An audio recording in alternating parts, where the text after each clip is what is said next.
Stav, day 3, Boltenhagen, 2011 European Championship. What's been going on today? Well, it was the most fantastic day we've had so far for weather-wise. We've had sunshine all day, a nice steady breeze. It's been oscillating again from the shore.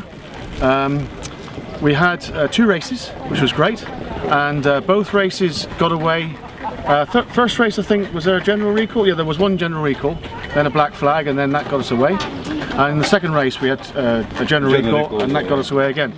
And I'm delighted to have all the race winners here today. Lars on my right here, Lars Hendriksen. Lars not only won the first race today, but he won the second race yesterday and was off celebrating that. So I didn't manage to get hold of him yesterday. And Olga White here on my left. Olga has just won the second race. And her husband Misha was second in the first race. Yes. Have I got all that right? I think so. Yes. So, what I'd like to do now is just ask Lars how he made a jump on the fleet in the first race. Today? Yeah, today.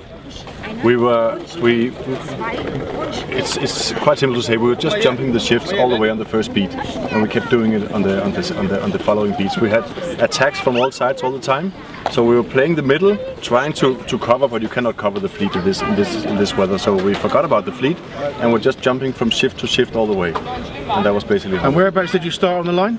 We started near the committee boat, and we tacked quite early. Okay. Okay, because the right-hand side seemed to pay quite a bit at times, yes. But you also got some gain from the left, did you? In the second race we had a nice gain from the left on the middle of the first beat as well. Okay, okay. So it was not only the right side, but many times it was. And where did you start, Misha, in the first race? We started terrible first race, the committee boat, but we was in a mess, so we start maybe a minute later than everybody. Did you? Yeah, and had go hard right. Hard and right, okay. For the first race, right pace always. Yeah. Even if you would attack somebody, go to the right, you gain, go again left. Yeah. But on the second race, when we do perfect start, new committee boat, tack to the right. Right doesn't space. No? So okay. Okay, well you can't have it always. Yeah. And then in the second race, Olga, we had a like I said, a black flag start, and there was a bit of a bias at the pin end because they moved the pin up, I believe. So a lot of boats were down the pin end and wanted to tack immediately. And you were, I think, about a third of the way down from that end? Yeah. And did you manage to get away? About the last or the second last in that pin end group, away from the pin.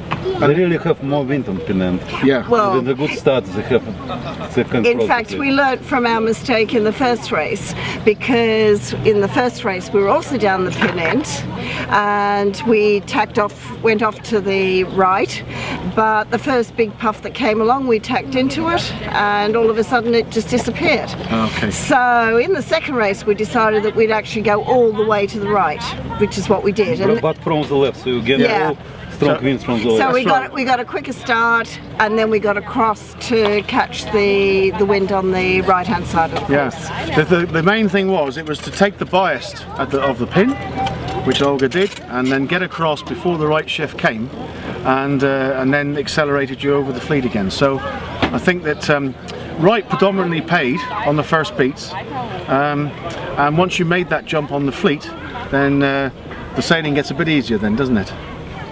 Yeah, less stressful. At least you're near the top. Now tell me, because you started the regatta badly, yes, because you were black flagged, which was, you know, bad luck, but so were 19 others. Yes. And I know that you very unusual. We don't normally we don't have 19 black flags in a full regatta. Well, I know you voiced the opinion that the race officer could have been a little bit more lenient, and I felt that he could have postponed maybe one of the starts. The thing is, if you see the fleet crossing the line 20 seconds before, and I saw the two last starts because I had the black flag in the first start. Sure. So I witnessed the start from the committee boat end, and yeah. I also saw the fleet crossing the line 20 seconds before. And when the race officer sees this, normally he postpones the race because it's not all the sailors who are wrong. Yeah. Something else could be wrong as well. That's right. Yeah. And I mean, it was really sad to see 19 names on the blackboard, on the board when we came in, on the first race of the Europeans. Yeah. I mean, everyone's here to have fun, but also compete, and that really is a big burden to carry for the rest of the regatta. Lars then went out yesterday morning, and whether it was because of that, you just well, you went for it again, but unfortunately you chose the wrong side of the race course. Every time. And in fact, my friend would say, Tice, he said he ended up in Lars' place. Second last I know place. when your wife arrived, she couldn't believe it. I was But then he's won. DFL on the list. But then Lars has come back because as they say, the cream always rises to the top, and back-to-back wins is fantastic. So well done, Lars. Thank you. And well done to you, Olga and Misha. Thank you. Another fantastic day. And I think overall now, Olga certainly will be in the top 5, I would think. Lars, your overall score, it doesn't matter what you do, no? No, it doesn't matter. I don't think so, We're because just you've going got to take it race. yeah.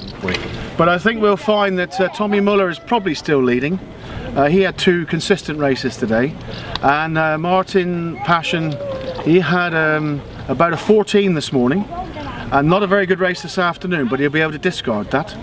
So I'll wait to see the overall scores in a minute, but with 2 races to go, it's still up for grabs. And we've got 1 race tomorrow, and then 1 final race on Friday. So the pressure's off now a little bit, because they have all day to get 1 race in. We're not trying to grab two in one day. And that's just as well, because we've got a Russian evening this evening, where the vodka will be flowing, and there's also lots of prizes giving away, and a charity auction for some extreme sailing down in the south of France. So all raising money for childhood charity. That's very popular here in, is it Sweden that they have the Queen of Sweden? That's right, yes, the World Childhood Foundation, I believe it's Okay, it's that's great. Yes. Okay, thank you for that, Fiona. That's all right. So well done to everybody, and we'll let you know tomorrow what happens. Thanks, Thank guys. you. Thanks all of you, and congratulations. Thank you, Fiona. Okay, great.